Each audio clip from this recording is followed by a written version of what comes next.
ഒന്ന് തുമ്മിയാൽ അല്ലെങ്കിൽ നന്നായിട്ടൊന്ന് ചിരിച്ച അപ്പം മൂത്രം പോയി ഡോക്ടറെ, ഒരു രക്ഷയില്ല എന്ന് പറയുന്ന ഒരുപാട് പേര് നമുക്കറിയാം അല്ലേ? എന്തെങ്കിലും ഒരു സാഹചര്യത്തിൽ ഒന്ന് കുനിഞ്ഞാൽ മതി അപ്പോഴേക്കും മൂത്രം അറിയാണ്ട് പോയി പോവാണ്.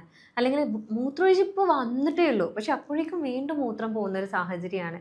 എന്താ ചെയ്യേണ്ടതെന്ന് അറിയില്ല. ഒരുപാട് ഞാൻ രാത്രി വെള്ളം കുടിക്കാണ്ടിരിക്കാൻ നോക്കി, അല്ലെങ്കിൽ വെള്ളം കുടിക്കുന്ന മാക്സിമം കുറയ്ക്കാൻ നോക്കി. പല രീതിയിലുള്ള പല പോംവഴികൾ ആളുകൾ പറഞ്ഞു തന്നതിനനുസരിച്ച് ഞാൻ ചെയ്തു നോക്കി. എന്നിട്ടൊന്നും ഒരു മാറ്റവും ഇല്ല. ഒരു സദസ്സിലേക്ക് പോകാൻ പറ്റാത്തൊരു സാഹചര്യമാണ്. യാത്ര ചെയ്യുമ്പോഴൊക്കെ ബസ് ഒന്ന് കുലുങ്ങിയാൽ അല്ലെങ്കിൽ വണ്ടി ഒന്ന് ചാടിയാൽ അപ്പോഴേക്കും മൂത്രം പോകുന്ന സാഹചര്യമാണ് എന്ന് പറയുന്ന പല സ്ത്രീകളും അതുപോലെ പുരുഷന്മാരും നമ്മൾക്കിടയിലുണ്ട്. അപ്പം ഈ ബുദ്ധിമുട്ട് എങ്ങനെയാണ് ഇതിനെ പരിഹരിക്കാൻ പറ്റുക? അല്ലെങ്കിൽ എന്തുകൊണ്ടാണ് ഈ ബുദ്ധിമുട്ടുകൾ വരുന്നത്?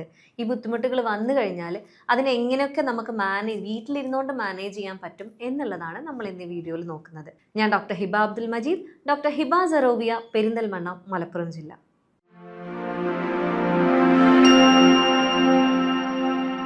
അപ്പോൾ ഈ മൂത്രത്തിൻ്റെ കാര്യം പറഞ്ഞ പോലെ തന്നെയാണ് ചില ആളുകൾ പറയാറുണ്ട്, രാത്രി എന്താണെന്നറിയില്ല ഉറക്കം വരുന്നില്ല, ഉറക്കം വന്നാൽ തന്നെ 2-3 തവണയൊക്കെ മൂത്രമൊഴിക്കേണ്ടി വരിക, അതുപോലെ ആ ഒരു ഉറക്കം ഇല്ലാണ്ടായി പോകുന്നൊരു സാഹചര്യം വരാറുണ്ട് എന്നുള്ളത്. അപ്പോൾ ശരിക്കും രാത്രി നമ്മൾ കിടന്നു കഴിഞ്ഞാൽ എത്ര തവണയാണ് മൂത്രം ഒഴിക്കേണ്ടത് എന്നുള്ളത് പല ആളുകളും വന്ന് ചോദിക്കാറുണ്ട്. അവരോട് പറയാനുള്ള എന്താണെന്ന് വെച്ചാൽ, നിങ്ങൾ രാത്രി ഉറങ്ങുന്നതിൻ്റെ ഇടയിൽ ഒരിക്കലും എന്തായാലും മൂത്രമൊഴിക്കാൻ എണീക്കുന്നത് ഓക്കെയാണ്, അത് ഹെൽത്തിയാണ്. കാരണം നിങ്ങൾ ആ ബ്ലാഡറിനാണെങ്കിലും നിങ്ങൾക്ക് നിങ്ങളുടെ പീസ്ഫുൾ ആയിട്ടുള്ള ഒരു ഉറക്കം കിട്ടാനും അത് നല്ല ഹെൽത്തിയാണ്. പക്ഷേ 2 തവണയിൽ കൂടുതൽ നിങ്ങൾക്ക് ആ ഒരു പ്രശ്നം വരുന്നുണ്ടെന്നുണ്ടെങ്കിൽ മെഡിക്കലി അതിനെ നമ്മൾ നൊക്ടൂറിയ എന്നാണ് പറയുക. അതായത് ഉറക്കത്തിൻ്റെ ഇടയിൽ വീണ്ടും വീണ്ടും നിങ്ങളുടെ ബോഡി നിങ്ങൾക്ക് സിഗ്നൽ തരികയാണ്, നിങ്ങൾക്ക് മൂത്രമൊഴിക്കാൻ മുട്ടുന്നുണ്ട്, എണീറ്റോ സുഖമായിട്ട് ഉറങ്ങണ്ട എന്നുള്ളത് നമ്മുടെ ബോഡി നമുക്ക് സിഗ്നൽ തരികയാണ്. അപ്പോൾ ഈ നൊക്ടൂറിയ എന്ന് പറയുന്നത് പല സാഹചര്യങ്ങളിൽ പല കാരണങ്ങളാണ് ഉണ്ടാവാറുണ്ട്. സ്ത്രീകളിലാണെങ്കിലും പുരുഷന്മാരിലാണെങ്കിലും ഉണ്ടാവാം, പല കാരണങ്ങളാണ്. ഇപ്പോൾ ഇതിൽ എപ്പോഴാണ് നമ്മൾ ഇതിനെക്കുറിച്ച് കൂടുതൽ വറീഡ് ആവേണ്ടതെന്ന് നോക്കുകയാണെന്നുണ്ടെങ്കിൽ ഡെയിലി ഉണ്ട്. ഇതൊരു 3-4 തവണയിൽ കൂടുതൽ നിങ്ങൾക്ക് ഇപ്പോഴും നിങ്ങൾ ഉറക്കം കോംപ്രമൈസ് ചെയ്യുന്ന രീതിയിൽ ഈ ഒരു മൂത്രം ഒഴിക്കുന്ന ബുദ്ധിമുട്ട് നിങ്ങൾക്ക് വരുന്നുണ്ടെന്നുണ്ടെങ്കിൽ എന്തായാലും നിങ്ങളത് എന്തുകൊണ്ടാണ് എന്നുള്ളത് അന്വേഷിക്കേണ്ടതുണ്ട്. അപ്പോൾ ഇതിൻ്റെ കാരണങ്ങൾ നോക്കുകയാണെന്നുണ്ടെങ്കിൽ പല കാരണങ്ങളുണ്ട്. ഇപ്പോൾ ഉദാഹരണം പറയുകയാണെന്നുണ്ടെങ്കിൽ നിങ്ങൾക്ക് ഷുഗർ ഉള്ള ഒരാളാണ്, നിങ്ങൾ കേട്ടിട്ടുണ്ടാവും, ഷുഗർ വന്നു കഴിഞ്ഞാൽ ആദ്യം ഫസ്റ്റ് ചേഞ്ച് എനിക്ക് ഫീൽ ചെയ്തത് രാത്രി മൂത്രമൊഴിക്കുന്നതിൻ്റെ അല്ലെങ്കിൽ ഉറക്കത്തിൻ്റെ ഇടയിൽ 2-3 തവണ എൻ്റെ ഉറക്കം കോംപ്രമൈസ് ചെയ്യുന്നതിൻ്റെ രീതിയിൽ മൂത്രമൊഴിക്കേണ്ടി വന്നു എന്ന് പറയുന്നത് പലപ്പോഴും ആദ്യം തന്നെ നമ്മൾ കാണുന്നൊരു സിംറ്റമാണ്. അതേപോലെ തന്നെയാണ് നിങ്ങൾക്ക് എന്തെങ്കിലും സ്ട്രെസ്സ് ഭയങ്കരമായിട്ടുള്ള ഒരാളാണെന്നുണ്ടെങ്കിൽ പലപ്പോഴും ഈ ഒരു അവസ്ഥ അവരിൽ കണ്ടിട്ടുണ്ട്. അതേപോലെ പുരുഷന്മാരിലാണെന്നുണ്ടെങ്കിൽ പ്രോസ്ട്രേറ്റ് എൻലാർജ്മെൻറ്റ്, അതായത് പ്രോസ്ട്രേറ്റ് ഗ്രന്ഥി കൂടുതലായിട്ട് വലുതാവുന്നുണ്ട് എന്നുണ്ടെങ്കിൽ ഈ ഒരു മൂത്രമൊഴിക്കാനുള്ള ടെൻഡൻസി കൂടാനുള്ള ചാൻസ്, അത് രാത്രി മാത്രമല്ല കേട്ടോ, പകൽ പോലും അവർക്ക് ബാത്റൂമിലേക്ക് എത്തുന്നതിന് മുന്നേ ഒറ്റിപ്പോയി ഡോക്ടറെ, അല്ലെങ്കിൽ എനിക്ക് കൺട്രോൾ ഉണ്ട് എന്നാണ് ഞാൻ വിചാരിച്ചത്, ആകെ ഒരു 100 മീറ്റർ ഡിസ്റ്റൻസ് ഇല്ല അങ്ങോട്ടേക്ക് എത്താൻ, അത്ര പോലും എനിക്ക് പിടിച്ചു വെക്കാൻ പറ്റിയില്ല എന്ന് പറയുന്ന പല ആളുകളുണ്ട്. അതേപോലെ തന്നെ പറയുന്ന കേസാണ് ഹാർട്ട് ഡിസീസ് ഉള്ള ആളുകൾ. അതായത് ഇപ്പോൾ ഹൃദയരോഗങ്ങളുള്ള ആളുകളിൽ എങ്ങനെയാണെന്ന് വെച്ചാൽ, ഇപ്പോൾ ചില ആളുകൾക്ക് നിങ്ങൾ ശ്രദ്ധിച്ചിട്ടുണ്ടാവും, ഒരുപാട് നേരം നിന്ന് കഴിഞ്ഞാൽ അല്ലെങ്കിൽ നടന്നു കഴിഞ്ഞാൽ അവരുടെ കാലൊക്കെ ഭയങ്കര തടിച്ച് വീർത്ത് നിൽക്കുന്നുണ്ടാവും. കാരണം അവിടെ നീര് വന്ന് കിടക്കുകയാണ്. അപ്പം ആ ഒരു ബ്ലഡ് സർക്കുലേഷൻ കറക്റ്റ് അല്ല എന്നാണെന്നുണ്ടെങ്കിൽ ഇവിടെ പൂളിംഗ് ഓഫ് ബ്ലഡ്, അല്ലെങ്കിൽ ഇവിടെ ഈ ഒരു വാട്ടർ ഡിസ്ട്രിബ്യൂഷൻ നമ്മളെ ബോഡിയിൽ കറക്റ്റ് ആവില്ല, വെള്ളം എല്ലായിടത്തും ഒരുപോലെ എത്തുന്ന രീതിയിലാവില്ല. അങ്ങനെയാണെന്നുണ്ടെങ്കിൽ ഇതേപോലെ ഈ ഒരു ഡിസ്ട്രിബ്യൂഷൻ കറക്റ്റ് അല്ലാണ്ടാകുമ്പോഴും അവർക്ക് ഈ രാത്രി മൂത്രമൊഴിക്കാനുള്ള ടെൻഡൻസി കൂടാനുള്ള ചാൻസസ് ഉണ്ട്. സ്ത്രീകളിൽ മറ്റ് കാരണങ്ങൾ ഉണ്ടാവാറുണ്ട്. അതായത് ഇപ്പം ചില കേസുകളിൽ പ്രൊലാപ്സ് എന്ന് പറയുന്നത്, അതായത് നമ്മളുടെ ഗർഭപാത്രം താഴത്തേക്ക് വരികയാണ് എന്നുള്ള അവസ്ഥ വരാറുണ്ട്. ഒരുപാട് പ്രഗ്നൻസീസും ഡെലിവറീസും കഴിഞ്ഞ ആളുകളിൽ, പ്രസവം കഴിഞ്ഞ ആളുകളിൽ ഇത് താഴത്തേക്ക് ഊർന്നു വരികയാണ് എന്നുള്ള സാഹചര്യം വരാറുണ്ട്. അതേപോലെ തന്നെ പ്രഗ്നൻ്റ് ആയിട്ടുള്ള ലേഡികളിലാണെങ്കിൽ, സ്ത്രീകളിലാണെന്നുണ്ടെങ്കിലും ഇത്തരത്തിൽ ഇടയ്ക്കിടയ്ക്ക് മൂത്രമൊഴിക്കാനുള്ള സിറ്റുവേഷൻസ് വരാറുണ്ട്.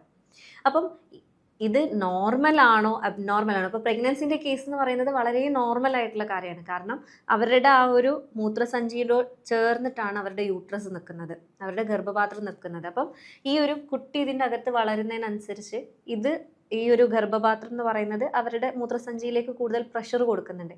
ഈ പ്രഷർ കൊടുക്കുമ്പോൾ സ്വാഭാവികമായിട്ടും നിങ്ങൾക്ക് മൂത്രമൊഴിക്കാൻ മുട്ടുന്നത് നോർമലാണ്. പക്ഷെ അല്ലാത്ത കേസിൽ അതേപോലെ ഈ ഒരു പ്രഗ്നൻ്റ് അല്ലാത്ത കേസാണ്, നിങ്ങൾക്ക് മെനോപോസ് ആയിട്ടുണ്ട്, പീരിയഡ്സ് അല്ല എങ്കിൽ പോലും നിങ്ങൾക്ക് ഈ ഒരു ഇൻസിഡൻറ്റ് വരുന്നുണ്ടെന്നുണ്ടെങ്കിൽ പലർക്കും സിസ്റ്റോസീൽ എന്ന് പറയുന്ന ഒരു അവസ്ഥ വരാറുണ്ട്. അതായത് ഈ ഒരു മൂത്രസഞ്ചി താഴത്തേക്ക് ഇറങ്ങി വരുന്ന ഒരു അവസ്ഥയാണ്.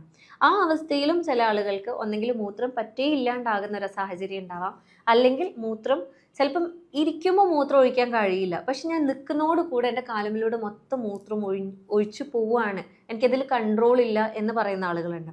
അത്തരം കേസസും നമുക്ക് കാണാൻ പറ്റും. അപ്പം ഇങ്ങനത്തെ കേസസ് എന്ന് പറയുമ്പം പലപ്പോഴായിട്ട് ഇതിന് മെഡിക്കേഷൻസ് ആവശ്യം വരാറുണ്ട്. നമുക്കത് മെഡിക്കേഷനോട് കൂടെ നല്ല രീതിയിൽ ലൈഫ് സ്റ്റൈലും കാര്യങ്ങളൊക്കെ മാനേജ് ചെയ്യുകയാണെന്നുണ്ടെങ്കിൽ പൂർണ്ണമായിട്ട് കംപ്ലീറ്റ് ആയിട്ട് ഒരു കുഴപ്പമില്ലാണ്ട് തിരിച്ചു കൊണ്ടുവരാൻ കഴിയുന്ന ഒരു സാഹചര്യമാണ്. അപ്പോൾ അതിൽ ആദ്യം തന്നെ പറയാനുള്ളത്, രാത്രി നിങ്ങൾ വെള്ളം കുടിക്കുന്നത് എപ്പോഴും ഒരു 2-3 മണിക്കൂറിന് മുന്നേ നിങ്ങൾ സ്റ്റോപ്പ് ചെയ്യാൻ വേണ്ടി ശ്രദ്ധിക്കുക എന്നുള്ളതാണ്. ചിലരുണ്ട്, ഞാൻ ഉറങ്ങാൻ പോവാണ്, എൻ്റെ ബോഡി ഡീഹൈഡ്രേറ്റഡ് ആവരുതല്ലോ, വെള്ളം ഇല്ലാത്തൊരവസ്ഥ ഉണ്ടാവരുതല്ലോ, മൂത്രച്ചൂട് ചില പേഷ്യൻസ് എന്നോട് പറയാറുണ്ട്, ഡോക്ടർ 2 മണിക്കൂർ കൂടുമ്പോൾ ഞാൻ വെള്ളം കുടിച്ചിട്ടില്ല എന്നാണെങ്കിൽ അപ്പോൾ മൂത്രച്ചൂട് വരും. അതുകൊണ്ട് ഞാൻ രാത്രി നല്ലോണം വെള്ളം കുടിച്ചു, കാരണം പിന്നെ രാവിലെ എണീക്കുള്ളൂ വിചാരിച്ചിട്ട് നല്ലോണം വെള്ളം കുടിച്ചിട്ടേ കിടക്കാറുള്ളൂ. അതുകൊണ്ട് തന്നെ ഇടയ്ക്കിടയ്ക്ക് മൂത്രമൊഴിക്കേണ്ട സാഹചര്യമാണ് എന്ന് പറയാറുണ്ട്. അപ്പം നിങ്ങളെപ്പോഴും 2 to 3 hours, ഒരു 2-3 മണിക്കൂർ മുന്നേ വെള്ളം കുടിക്കാൻ വേണ്ടി നോക്കുക. പിന്നെ നിങ്ങൾ ദാഹിക്കുന്നതിന് വേണ്ടി മാത്രം, അത് ഒരു മുറുക്ക് അല്ലെങ്കിൽ ഒരു കവിൾ മാത്രം നിങ്ങൾ വെള്ളം കുടിക്കുന്നുണ്ട്, നിങ്ങൾ ആ ഒരു ദാഹശമനത്തിന് വേണ്ടി മാത്രം നിങ്ങൾ വെള്ളം കുടിക്കുന്നുണ്ട്, നിങ്ങളുടെ വായയുടെ ആ ഒരു ഡ്രൈനെസ് മാറ്റാൻ വേണ്ടിയിട്ട് കുടിക്കുന്നുണ്ട് എന്ന് മാത്രം നിങ്ങൾ ശ്രദ്ധിക്കാം. അതേപോലെ തന്നെ പറയാനുള്ളതാണ് വ്യായാമം എന്നുള്ളത് വളരെ ഇമ്പോർട്ടൻ്റ് ആയിട്ടുള്ളൊരു കാര്യമാണ്. അപ്പോൾ ഇതിൽ നേരത്തെ കാരണങ്ങളിൽ പറയാൻ വിട്ടുപോയൊരു കാരണമുണ്ട്. അതായത് നിങ്ങൾ ഉറക്കത്തിൻ്റെ ഇടയിൽ സ്ലീപ്പ് ആപ്നിയ എന്ന് പറയും. അതായത് നിങ്ങൾ ഉറക്കത്തിൻ്റെ ഇടയിൽ പെട്ടെന്ന് നിങ്ങൾക്ക് ശ്വാസം കിട്ടാണ്ട് ചില ആളുകളുണ്ട് കഴുത്തിനൊക്കെ പിടിച്ചിട്ടാണ് എണീക്കുക. അതായത് അത്രയും അവർ പേടിച്ച് ഞാൻ മരിക്കാൻ പോയോ എന്നുള്ള ആ ഒരു പേടിയിലും ഭീതിയിലുമാണ് അവർ എണീക്കുക. അപ്പം ആ ഒരു സിറ്റുവേഷനിൽ അത് പലപ്പോഴും എക്സസൈസിൻ്റെ കുറവ് കാരണമോ അല്ലെങ്കിൽ നിങ്ങൾക്ക് അമിതവണ്ണമുള്ള ഒരാളിലൊക്കെ ഈ ഒരു ഇൻസിഡൻറ്റ് ഉണ്ടാവാറുണ്ട്. സ്ലീപ്പ് ആപ്നിയ അല്ലെങ്കിൽ ഉറക്കത്തിലൊക്കെ ഇഷ്യൂസ് വരുന്ന ആളുകൾ ഉണ്ടാവാറുണ്ട്. ഇത്തരം ആളുകളിലും ഈ പറയുന്ന മൂത്രത്തിൻ്റെ ഇഷ്യൂസ് കണ്ടുവരാറുണ്ട്. അപ്പം എക്സസൈസ് സ്ഥിരമായിട്ട് ചെയ്യുന്നുണ്ട് എന്നുള്ളത് ഉറപ്പ് വരുത്തുക. മിനിമം നിങ്ങൾ ഒരു ദിവസം 15 മിനിറ്റ് എങ്കിലും നിങ്ങൾക്ക് വേണ്ടിയിട്ട് ചിലവഴിച്ച് എക്സസൈസ് ചെയ്യുന്നുണ്ടെന്ന് ഉറപ്പ് വരുത്തുക. അതേപോലെ പറയാനുള്ളതാണ്, ഇപ്പം കാലിൽ നീർക്കെട്ടുകളുള്ള ആളുകളാണ്, അല്ലെങ്കിൽ നിങ്ങൾക്ക് അങ്ങനെ ഒരു ഇഷ്യൂ ഉണ്ട് എന്നുണ്ടെങ്കിൽ, ഹൃദ്രോഗങ്ങളുള്ള ആളുകളാണെന്നുണ്ടെങ്കിൽ കാലെപ്പോഴും പൊക്കി വെക്കാൻ വേണ്ടി ശ്രമിക്കുക. അതായത് കുറച്ച് നേരം നിങ്ങളിപ്പം കിടന്നിട്ട്, ഇപ്പം ഇത് ചുമരാണെന്നുണ്ടെങ്കിൽ കിടന്നുകൊണ്ട് നിങ്ങളുടെ കാലിങ്ങനെ മേലോട്ട് പൊക്കി വെക്കുന്ന രീതിയിലേക്ക്, അല്ലെങ്കിൽ ഒരു തലേണയുടെ തലയ്ക്ക് താഴെ നിങ്ങൾ എത്ര തലയണാണോ വെക്കുന്നത്, അല്ലെങ്കിൽ എത്ര ഹൈറ്റിലാണോ തലയണ വെക്കുന്നത്, അതിൻ്റെ ഡബിൾ ഹൈറ്റിൽ നിങ്ങളുടെ കാലിൻ്റെ അടിയിൽ വെക്കുന്നുണ്ട് എന്ന് ഉറപ്പ് വരുത്തുക. ഇങ്ങനെ ആകുമ്പോൾ എന്താണെന്ന് വെച്ചാൽ ഈ ഒരു ഭാഗത്തേക്കുള്ള ഡിസ്ട്രിബ്യൂഷൻ, അതായത് ഈ ഒരു ഭാഗത്തേക്കുള്ള രക്തയോട്ടം കറക്റ്റായിട്ട്, അല്ലെങ്കിൽ ഇവിടെ ഒരുപാട് കെട്ടിക്കിടക്കുന്നത് ഇല്ലാണ്ടാക്കി തിരിച്ച് ബോഡിയിലേക്ക്, അത് ഹാർട്ടിലേക്ക് അത് കൊണ്ടുപോകാൻ നന്നായിട്ട് ഹെൽപ്പ് ചെയ്യുമെന്നുള്ളതാണ്. അപ്പോൾ ഈ ഒരു കാര്യം നിങ്ങൾ ശ്രദ്ധിക്കുന്നുണ്ട് എന്നുള്ളത് ഉറപ്പ് വരുത്താം. പിന്നെ അതേപോലെ തന്നെ ഇപ്പോൾ വെരിക്കോസ് വെയിനുള്ള ആളുകളിലൊക്കെ നമ്മൾ പറയുന്നത് പോലെ തന്നെ ഇങ്ങനെ ഒരു നീർക്കെട്ട് പ്രശ്നങ്ങളുള്ള ആളുകളാണെന്നുണ്ടെങ്കിൽ നിങ്ങൾക്ക് കംപ്രഷൻ സോക്സ് യൂസ് ചെയ്യാവുന്നതാണ്. അപ്പം ഈ ഒരു ഡിസ്ട്രിബ്യൂഷൻ കറക്റ്റായിട്ട് എല്ലാ ഭാഗത്തേക്കും എത്താനുള്ള ചാൻസസ് കൂടുതലാണ്. ഇതിൻ്റെ കൂടെ പ്രത്യേകമായിട്ട് പറയാനുള്ളതാണ്, അത് സ്ത്രീക്കാണെങ്കിലും പുരുഷനാണെങ്കിലും ഒരുപോലെ നിർബന്ധമായിട്ട് നിങ്ങൾ ചെയ്യേണ്ട കാര്യമാണ് കീഗിൾസ് എക്സസൈസ് എന്നുള്ളത്. പലപ്പോഴായിട്ട് ഇപ്പം നമ്മൾ പല കേസുകളിൽ, ഇപ്പം ഉദാഹരണക്കുറവിൻ്റെ കേസാണെങ്കിലും സമയക്കുറവിൻ്റെ കേസാണെങ്കിലും അല്ലെങ്കിൽ വേറെ എന്ത് രോഗത്തിൻ്റെ കേസിലും നമ്മൾ കീഗിൾസ് എക്സസൈസ് എന്ന് പറഞ്ഞു കഴിഞ്ഞാൽ അത് വലിയ പാടാണ് ഡോക്ടർ, എന്നെ കൊണ്ട് ചെയ്യാൻ പറ്റില്ല എന്ന ഡയലോഗാണ് നമ്മൾ എപ്പോഴും പേഷ്യൻസിൻ്റെ അടുത്ത് നിന്ന് കിട്ടാറുള്ളത്. പക്ഷെ അതത്ര വലിയ പണിയുള്ള കാര്യമില്ല. നിങ്ങളിപ്പോൾ ഈ ഒരു വീഡിയോ കണ്ടുകൊണ്ടിരിക്കുന്ന സമയത്ത് പോലും നിങ്ങൾക്ക് ചെയ്യാവുന്ന ഒരു എക്സസൈസാണ്. അതായത് ഇപ്പം നിങ്ങൾ മൂത്രം ഒഴിക്കുന്ന ടൈമിൽ അല്ലെങ്കിൽ നിങ്ങൾ വെറുതെ ഇരിക്കുകയാണെന്നുണ്ടെങ്കിൽ നിങ്ങളുടെ ആ ഒരു പെൽവിക് ഏരിയയിലേക്കുള്ള ആ ഒരു ഇടുപ്പ് ഏരിയയിലേക്കുള്ള മസിൽസിനെ നിങ്ങളൊന്ന് ശ്രദ്ധ കൊടുത്തു നോക്കുക. അതായത് ഒരു ഉദാഹരണം പറയുകയാണെന്നുണ്ടെങ്കിൽ നിങ്ങളുടെ വയറിൻ്റെ മസിൽ നിങ്ങൾ ഉള്ളിലേക്ക് വലിക്കാൻ നിങ്ങളോട് ഉള്ളിലേക്ക് വലിക്കാൻ പറഞ്ഞു കഴിഞ്ഞാൽ നിങ്ങൾ എന്താ ചെയ്യുന്നത്? നിങ്ങൾ ആ ഒരു മസിലിനെ ഉള്ളിലേക്ക് വലിക്കുന്നുണ്ട്, അതിൻ്റെ കൂടെ നിങ്ങളുടെ ശ്വാസത്തിനെ നിങ്ങളൊന്ന് റെഗുലേറ്റ് ചെയ്യുന്നുണ്ട് അല്ലേ? അതേപോലെ തന്നെ നിങ്ങളുടെ ഫുൾ കോൺസെൻട്രേഷൻ ഈ ഒരു ഇടുപ്പ് മസിലിലേക്ക് നിങ്ങൾ കൊടുക്കുകയാണെന്നുണ്ടെങ്കിൽ അവിടെയുള്ള മസിൽസിനെ നിങ്ങൾ ഉള്ളിലേക്ക് വലിക്കുകയാണെന്നുള്ളത് സപ്പോസ് നിങ്ങൾ മനസ്സിലൊന്ന് വിചാരിച്ച് നോക്കാം. ഇനി ഇത് മനസ്സിലായിട്ടില്ല എന്നാണെന്നുണ്ടെങ്കിലാണ് പിന്നെ നമ്മൾ പറയാറുള്ളത്, മൂത്രം ഒഴിക്കുന്ന സമയത്ത് മൂത്രം ഒഴിച്ചുകൊണ്ടിരിക്കുന്നതിൻ്റെ ഇടയിലാണ് ഒഴിക്കണ്ട എന്ന് പറഞ്ഞു കഴിഞ്ഞാൽ, അല്ലെങ്കിൽ മനസ്സുകൊണ്ട് നമ്മൾ വിചാരിച്ചു കഴിഞ്ഞാൽ നമ്മളൊരു മസിലിനെ അവിടെ ഉള്ളിലേക്ക് വലിച്ചു പിടിക്കും. സ്വാഭാവികമായിട്ടും നിങ്ങളുടെ ബ്രെത്തും നിങ്ങളുടെ ഒരു മസിലിനെ അവിടെ ഉള്ളിലേക്ക് വലിച്ചു പിടിക്കുന്നുണ്ട്. അതെന്താണ് എന്ന് മനസ്സിലാക്കുക. മൂത്രം കംപ്ലീറ്റ് ഒഴിച്ച് കളഞ്ഞതിന് ശേഷം, വീണ്ടും പറയാണ്, ഇതല്ല എക്സസൈസ്, മൂത്രം കംപ്ലീറ്റ് ഒഴിച്ച് കളഞ്ഞതിന് ശേഷം നിങ്ങൾ റൂമിൽ വന്ന് കിടന്നിട്ടോ ഇരുന്നിട്ടോ നടന്നിട്ടോ എങ്ങനെയോ ആണെങ്കിലും ഈ ഒരു മസിലിനെ നിങ്ങൾ വീണ്ടും എങ്ങനെയാണോ അവിടെ കൺട്രോൾ ചെയ്യാൻ ശ്രമിച്ചത് അതേ രീതിയിലേക്ക് ഉള്ളിലേക്ക് വലിച്ചു പിടിക്കുക. എപ്പോഴും ആളുകൾക്കൊരു തെറ്റിദ്ധാരണയാണ്, മൂത്രം ഒഴിക്കുന്ന സമയത്ത് പിടിച്ചു വെക്കുന്ന എക്സസൈസ് അല്ലേ ഡോക്ടറെ, അത് ഭയങ്കര പെയിൻഫുള്ളാണ്. അതല്ല എക്സസൈസ്. നിങ്ങൾക്ക് എങ്ങനെയാണ് ആ ഒരു മസിലിനെ പിടിച്ച് വെക്കേണ്ടത് എന്ന് മനസ്സിലാക്കി തരാൻ വേണ്ടിയിട്ട് മാത്രമാണ് നിങ്ങളോട് ആ എക്സസൈസ് അത്രയും ഡീറ്റെയിൽ ആയിട്ട് എക്സ്പ്ലെയിൻ ചെയ്യുന്നത്. സോ നിങ്ങളിപ്പോൾ ഇരുന്നുകൊണ്ടിരിക്കുന്ന ടൈമിലാണെങ്കിലും ഇപ്പം നിങ്ങളത് കണ്ടുകൊണ്ടിരിക്കുന്ന ടൈമിലാണെങ്കിലും ഇപ്പോൾ സ്ത്രീ ആണെങ്കിലും പുരുഷനാണെങ്കിലും നിങ്ങൾ ആ ഒരു മസിലിന് ഉള്ളിലേക്ക് ഒരു എന്താ പറയുക, ഒരു കൊടേനെ നമ്മളിങ്ങനെ ഉള്ളിലേക്ക് വലിച്ചു കഴിഞ്ഞാൽ എങ്ങനെയാണ് ഒരു പൂട്ടാൻ വേണ്ടിയിട്ട് ആ ഒരു ഫീലിംഗ് തന്നെയായിരിക്കും. നിങ്ങളത് ഉള്ളിലേക്ക് ഇങ്ങനെ വലിച്ചു പിടിക്കുകയാണ്. ആ വലിച്ചു പിടിക്കുന്നത് എങ്ങനെയാണെന്ന് മനസ്സിലാക്കി കഴിഞ്ഞാൽ നിങ്ങൾക്കൊരു 3 seconds അത് ഹോൾഡ് ചെയ്യുക. അത് വലിച്ചു പിടിച്ചുകൊണ്ട് ഹോൾഡ് ചെയ്യുക, റിലാക്സ് ചെയ്യുക, വീണ്ടും വലിച്ചു പിടിക്കുക, വീണ്ടും റിലാക്സ് ചെയ്യുക. ഇത്തരത്തിൽ നിങ്ങൾക്ക് കണ്ടിന്യൂസ് ആയിട്ട് ഒരു 30 തവണ, അതായത് 10 തവണ ചെയ്യുക, റെസ്റ്റ് എടുക്കുക, വീണ്ടും 10 തവണ ചെയ്യുക, വീണ്ടും റെസ്റ്റ് എടുക്കുക, വീണ്ടും 10 തവണ, ഇങ്ങനെ 3 സെറ്റായിട്ട് 10 റിപ്പീറ്റ്സ് 3 സെറ്റായിട്ട് നിങ്ങൾ ചെയ്യുന്നുണ്ടെന്ന് ഉറപ്പുവരുത്താം. ഇതെന്താണെന്ന് വെച്ചാൽ ഇത് നിങ്ങളുടെ ആ ഒരു ഭാഗത്തെ മസിൽസിനെ കൂടുതൽ സ്ട്രെങ്തൻ ചെയ്യാനും നിങ്ങൾക്കിപ്പം മൂത്രത്തിനെ കൺട്രോൾ ചെയ്യാൻ പറ്റുന്ന ആ ഒരു സാഹചര്യത്തിലേക്ക് നിങ്ങൾക്ക് തിരിച്ചു കൊണ്ടുവരാനും സഹായിക്കുന്ന ഒരു മസിലാണ്. അപ്പോൾ ഇത് നിർബന്ധമായിട്ട് നിങ്ങൾ ചെയ്യുന്നുണ്ട് എന്ന് ഉറപ്പുവരുത്തുക. ഇത് 3 സെക്കൻഡ് എന്നുള്ളത് പിന്നീട് നിങ്ങൾക്ക് ഒരു കുഴപ്പമില്ല, 30 തവണ ഒരു വേദന ഇല്ലാണ്ട് ചെയ്യാൻ പറ്റുന്നുണ്ട് എന്നാണെങ്കിൽ പിന്നീട് അത് 5 സെക്കൻഡ് ആക്കുക, 10 സെക്കൻഡ് ആക്കുക, 15 സെക്കൻഡ് ആക്കുക, അങ്ങനെ ടൈം കൂട്ടി കൊണ്ടുവരാം.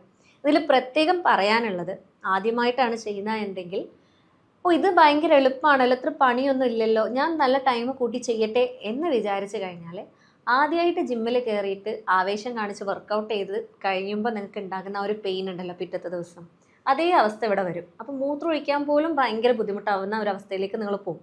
അപ്പോൾ അത് നിർബന്ധമായിട്ട് ശ്രദ്ധിക്കുക. പതിയെ തുടങ്ങുക, ടൈം കുറച്ച് കൂട്ടി കൊണ്ടുവരാം. ഒറ്റയടിക്ക് ഡ്രാസ്റ്റിക് ചേഞ്ച് കൊണ്ടുവരാതിരിക്കുക. അതേപോലെ തന്നെ പറയാനുള്ളത്, ഈ ഒരു അവസ്ഥ നിങ്ങൾക്ക് ഇപ്പം ശാരീരികമായിട്ട് മാനസികമായിട്ട് നിങ്ങൾ ഭയങ്കരമായിട്ട് ബാധിക്കുന്നുണ്ട് എന്നുണ്ടെങ്കിൽ, ചില ആളുകളുണ്ട് മൂത്രമൊഴിക്കാൻ മുട്ടുന്നത് അല്ലെങ്കിൽ ആ ഇടയ്ക്കിടയ്ക്ക് മൂത്രമൊഴിക്കണം എന്നുള്ള സാഹചര്യം വരുന്നതുകൊണ്ട് തന്നെ തീരെ ഉറക്കം ശരിയാവാത്ത സാഹചര്യം, അല്ലെങ്കിൽ പകലാണെങ്കിൽ ഭയങ്കര ദേഷ്യവും ഇറിറ്റബിലിറ്റി, ഒരു സാധനത്തിൽ ഫോക്കസ് ചെയ്യാൻ പറ്റുന്നില്ല എന്നുള്ള അവസ്ഥയിലേക്കൊക്കെ പോകുന്നുണ്ട് എന്നുണ്ടെങ്കിൽ നിങ്ങൾ നിർബന്ധമായിട്ടൊരു ഡോക്ടറെ കാണിക്കേണ്ടതുണ്ട്. കാരണം നിങ്ങളുടെ ശരീരം നിങ്ങൾക്ക് തരുന്ന ഒരു വാർണിംഗ് സൈനാണ്. ഇവിടെ ഒരു പ്രശ്നമുണ്ട്, നിങ്ങൾ നോക്കിയിട്ടില്ല എന്നാണെങ്കിൽ നാളെ വേറെ എന്തെങ്കിലും ഒരു പ്രശ്നമായിട്ട് അത് വരാൻ സാധ്യതയുണ്ട് എന്നുള്ളതാണ് നിങ്ങളുടെ ബോഡി നിങ്ങൾക്ക് തരുന്ന ഒരു വാർണിംഗ് സൈനാണ്.